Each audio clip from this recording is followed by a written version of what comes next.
Welcome back to 504 Road Trips. Today we continue north on US Highway 11 in DeKalb County, Alabama. In our last video, I mentioned the mid-20th century phenomenon of advertisements for tourist attractions at Lookout Mountain painted onto barn roofs. And here on the left, we have a weathered example of that.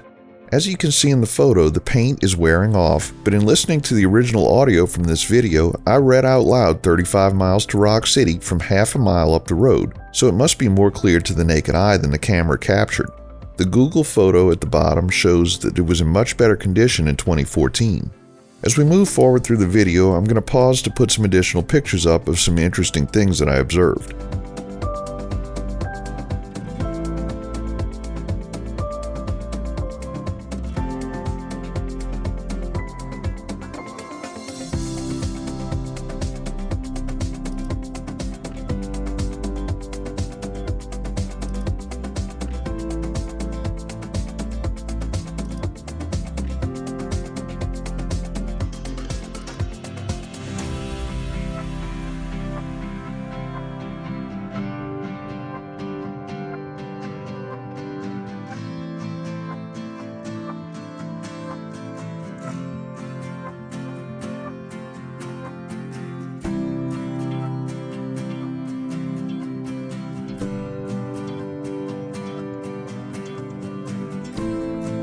The upcoming intersection is with County Road 140, and this is the last connection between US 11 and I-59 before we cross the state line into Georgia.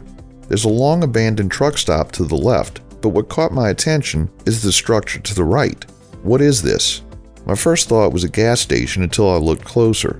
The canopy over the driveway is not what you typically see at a gas station, and there's no evidence that pumps ever existed. There's a small cinder block building in the back that could be a hut for a cashier, but it all looks like it's been abandoned for decades. In the close-up, you can see that the driveway isn't even paved. Looking back to 2014 on Google Street View, it looks exactly the same down to the abandoned flatbed trailer and the broken sign that just seems to have the letters LG at the bottom.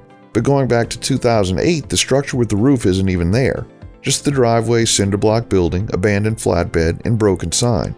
So at some point between 2008 and 2014, someone put up this overhang, and it doesn't look like new construction. It looks like it was transplanted from somewhere else. And it's been abandoned all this time, except for being used for a semi-truck to park, and that truck isn't even under the overhang. Somebody tell me in the comments what this is. So now we're in the final stretch before crossing over the Georgia state line, and you can see the remnants of former businesses and mom and pop gas stations that didn't stay in business for long after the interstate opened some 50 years ago.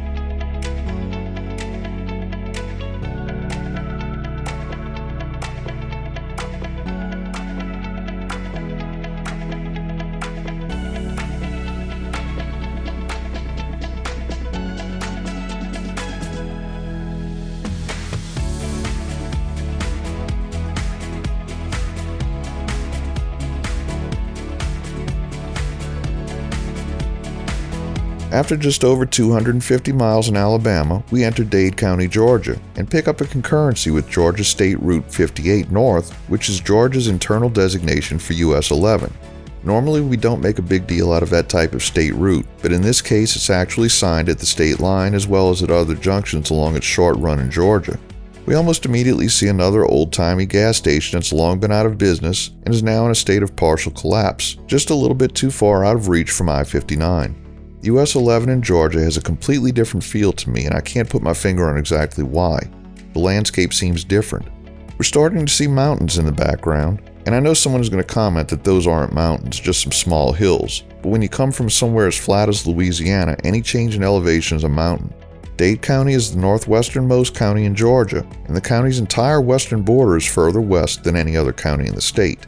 During the Civil War in 1860, Dade County seceded not only from the United States, but also from the state of Georgia.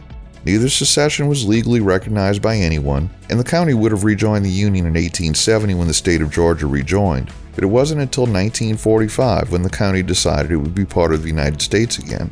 Fast forward 54 years to 1999 when it was Georgia's turn to be in the State Quarter Series. That's a commemorative series of US 25-cent pieces, each featuring one of the 50 states. And it appears that Dade County was left off of the outline of the state. Maybe someone did recognize the county's secession. Today, Dade County has a population of 16,241 and is very much a part of Georgia and the United States.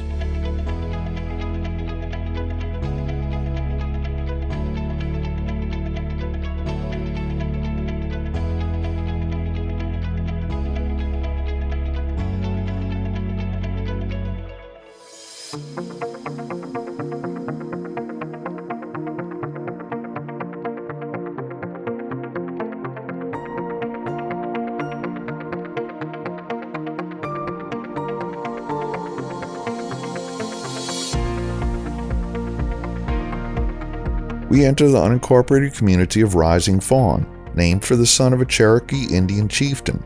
The town is renowned for Cloudland Canyon State Park, where nature enthusiasts can explore not just one, but two breathtaking waterfalls. The area also boasts Lookout Lake and a variety of cozy cabins, providing a well-rounded experience for visitors. Rising Fawn takes pride in its rich musical heritage, which includes notable figures such as the Forrester Sisters, recipients of the CMW Vocal Group of the Year Award, and folk musician Norman Blake. Blake's exceptional contributions can be found on the renowned "O Brother, Where Art Thou" soundtrack.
We conclude today's video here at Georgia Mile 11.